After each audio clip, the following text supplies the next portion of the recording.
നമുക്കെല്ലാവർക്കും ജീവിതത്തിൽ വളരെയധികം മുകളിലേക്ക് ഉയരണമെന്നും എന്നാൽ അതിനുവേണ്ടി നമ്മൾ നൽകുന്ന കോൺട്രിബ്യൂഷൻ എത്രയാണ്? വളർച്ച എന്നാൽ നമ്മളൊക്കെ എന്താണ് അർത്ഥമാക്കുന്നത്? ശരി, കൂടുതൽ സമ്പത്താണോ, അതോ പദവിയാണോ, അതോ നമ്മുടെ ജോലിയിലെ ഉയർച്ചയാണോ? ലക്ഷ്യം എന്ത് തന്നെ ആയാലും അവിടെ എത്താൻ നമ്മൾ സ്വയം എത്രത്തോളം പാകപ്പെട്ടു എന്നതാണ് ഏറ്റവും പ്രധാനം. ഒരു കാര്യം മനസ്സിലാക്കണം, സർക്കാർ മേഖല ഒഴിച്ച് ലോകത്ത് മറ്റൊരു മേഖലയിലും സീനിയോറിറ്റി നോക്കി പ്രൊമോഷൻ ലഭിക്കുന്നില്ല. ബാക്കി എല്ലായിടത്തും റിസൾട്ടാണ് അവിടുത്തെ രാജാവ്. സ്കിൽ ഡെവലപ്മെന്റ് ആണ് ഏറ്റവും പ്രധാനപ്പെട്ട നമ്മൾ മെച്ചപ്പെടുത്തേണ്ട കാര്യങ്ങൾ ഒന്നെന്നാണ് എനിക്ക് പലപ്പോഴും തോന്നിയിട്ടുള്ളത്. ഉദാഹരണം നോക്കിയാൽ, ഒരു സൈക്കിൾ റിക്ഷ ഓടിക്കുന്ന ആള് തന്റെ സ്കില്ല് വർദ്ധിപ്പിച്ച് ഒരു ലോറി ഡ്രൈവർ ആകുമ്പോൾ അയാളുടെ വരുമാനം വളരെയധികം മെച്ചപ്പെടും. അതുപോലെ തന്നെ ഒരു സെയിൽസ്മാൻ ആയിക്കോട്ടെ, അയാള് സാധനങ്ങൾ വിൽക്കുന്ന സമയത്ത് വെറുതെ അങ്ങ് വിൽക്കാതെ വിൽക്കുന്ന കസ്റ്റമറെ എങ്ങനെ സഹായിക്കാം എന്ന് ചിന്തിക്കുമ്പോൾ അവിടെ വിശ്വാസവും അതുപോലെ സെയിൽസും അയാളുടെ വർദ്ധിക്കും. ഇത് അയാളുടെ ഒരു സ്കിൽ ഡെവലപ്മെന്റ് ആണ് തീർച്ചയായിട്ടും. ഇവിടെ എല്ലാം ആൾക്കാർക്ക് വരുമാനം കൂടുതൽ നേടിക്കൊടുത്തത് അവരുടെ സ്കില്ലാണ് എന്ന് നമുക്ക് മനസ്സിലാക്കാൻ കഴിയുന്നുണ്ട്. ഈ കാര്യങ്ങളൊന്നും അറിയാത്തവരുടെ കാര്യം നമുക്ക് ശരിക്കും മനസ്സിലാക്കാം, അവർക്കത് അറിയാൻ വയ്യാഞ്ഞിട്ടാണെന്ന് മനസ്സിലാക്കാം. എന്നാൽ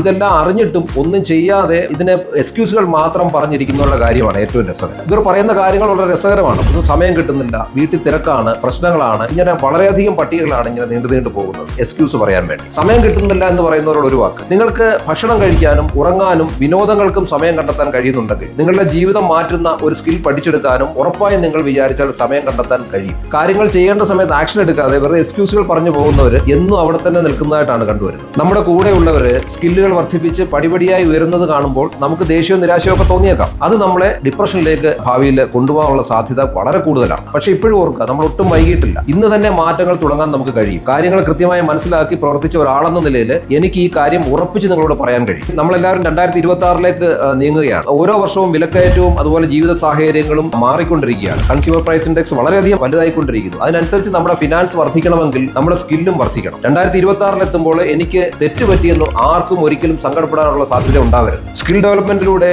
നമ്മുടെ എല്ലാ ആഗ്രഹങ്ങളും നേടിയെടുക്കാൻ നമുക്ക് ഉറപ്പായും കഴിയും. ഏത് കാര്യം ചെയ്യുമ്പോഴും ഹാർഡ് വർക്ക് എന്നത് മാറ്റി സ്മാർട്ട് വർക്ക് എന്ന തലത്തിലേക്ക് ചിന്തിക്കണം. അതോടൊപ്പം റിസൾട്ടാണ് പ്രാധാന്യം എന്ന് മനസ്സിലാക്കി അതിലേക്ക് എത്താനായി ഇന്ന് തന്നെ പ്രവർത്തിച്ചു തുടങ്ങാം.